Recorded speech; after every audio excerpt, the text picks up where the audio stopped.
the question really should be is y'all better live to work. I mean, let's be real. I guess that's the beauty of the question. Everyone has their own answer. Yeah. I'm a live to work guy. That's all. Screw existing and living. Let me work, man.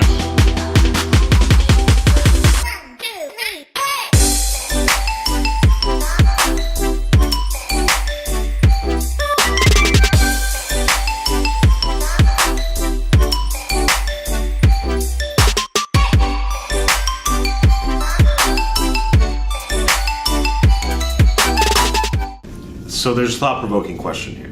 What is the difference between living and existing? Right? Mm-hmm. Living and existing. Existing means you're just here. This paper towel roll exists. It's here. It doesn't do jack shit. It sits on the table and collects dust. Living, you are contributing. You are thriving. You're traveling. You're encouraging. You are being encouraged. You are going through painful times in your life. You are going through happy times in your life. You are experiencing things that you never thought were possible. And that's beautiful. I have to take this call. That's living. So, just existing, I would look at as people that just go through the motions every day, and they're kind of trapped in their own fear bubble, afraid to reach out and pursue what they actually want to do, whether it be the jobs or the people or places or things that they want to pursue. Where living is doing all of the things that you actually want to do that makes you excited. It's when your passions and your time, they all line up together and you find yourself doing what makes you happy with the people that you love. Yeah. Okay, this is a really good question. I'm glad we're getting a little deep. So I think existing, in the basic definition is sort of just to be, right? Mm-hmm. So sort of be within this world as a tangible object.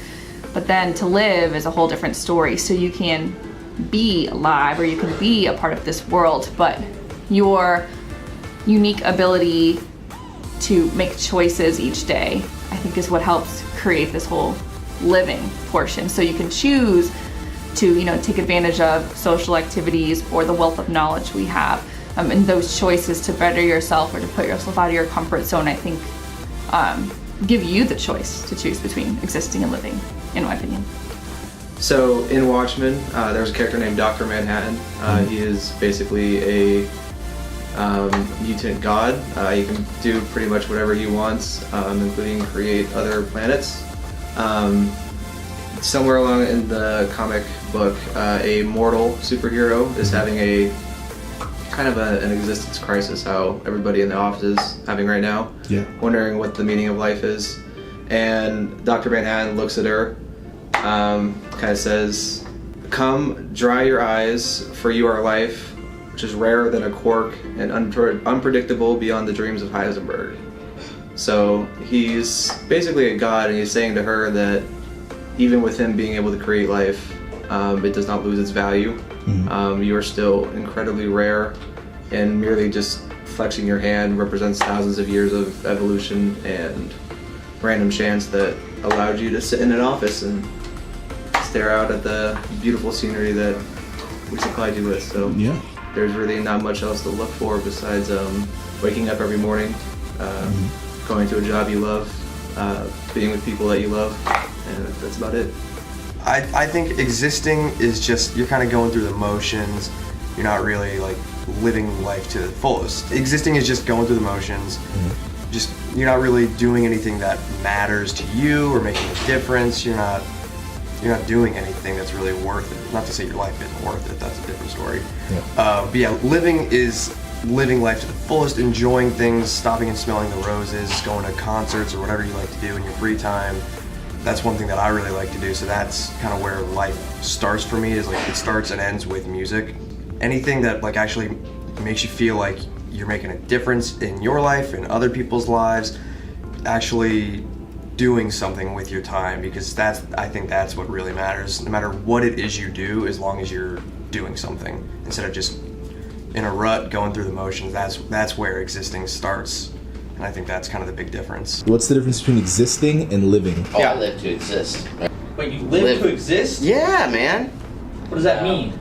You think you exist to live? I think you exist to live. Yeah. The question is the problem, because I think most people would jump to the conclusion that they're like, oh, if you're just existing, then that means you're like living and breathing. We don't want to do that. You want to live your life, right? You want to be living and going for your dreams. But I think the actual essence of the question makes it hard to answer, right? What are you actually asking?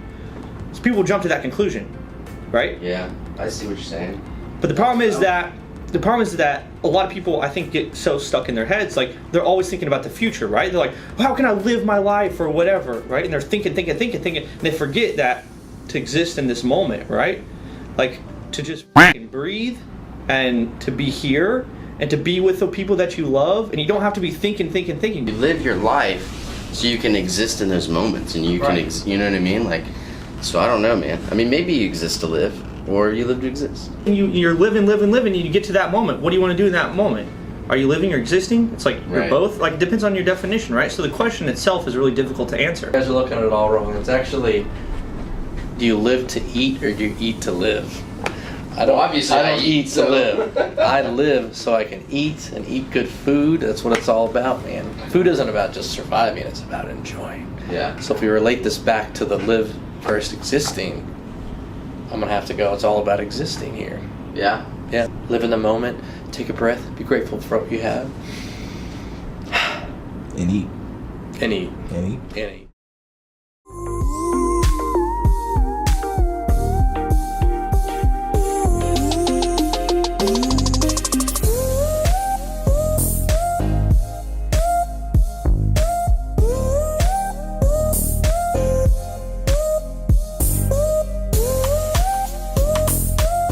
So, do you want to tell us a little bit about what's new with Blogger? Yeah. So a lot of things. We're hiring big time right now. If you are a writer, send me an email. We just did an update recently we just had an update that went live recently where our clients can edit their own blog posts. And this is huge because previously you'd have to reject the article and send it back, even if it was for something small. So the ability for our customers to make those edits on their own is really gonna be more efficient for them and for us at the same exact time. So it's a win-win across the board. I'm excited about the edit article feature, even in guest post, which is a role I'm taking over. I get to review articles, and I love being able to just quickly edit a piece and approve it and get it through the process instead of having to send it back, and play the waiting game. So it's really cool. You can never stop adding content to your site. So once you get going, you can only keep going onward and upward when it comes to your content. I saw in the What's New blog post that you sent out that you're trying to plug the Instagram SEO tips or marketing tips. Yeah. Can you tell us about that? Yeah. Here, let's go. Come on there. All right, ready? Yeah, ready. All right, yo. So you guys have to check this out. We've been dropping lots of cool stuff on our Instagram lately. It's kind of a cool platform. So if you guys want daily tips and daily hacks, all you got to do is come over here to Instagram and search us, TheHOTH SEO. You can see right here, right? That's where we'll be posting up all our stories, all the insider stuff from the HOTH and the quick marketing tips. So check that out. You guys got to follow us, TheHOTH SEO. Ooh, thanks, Clayton. Boom, boom.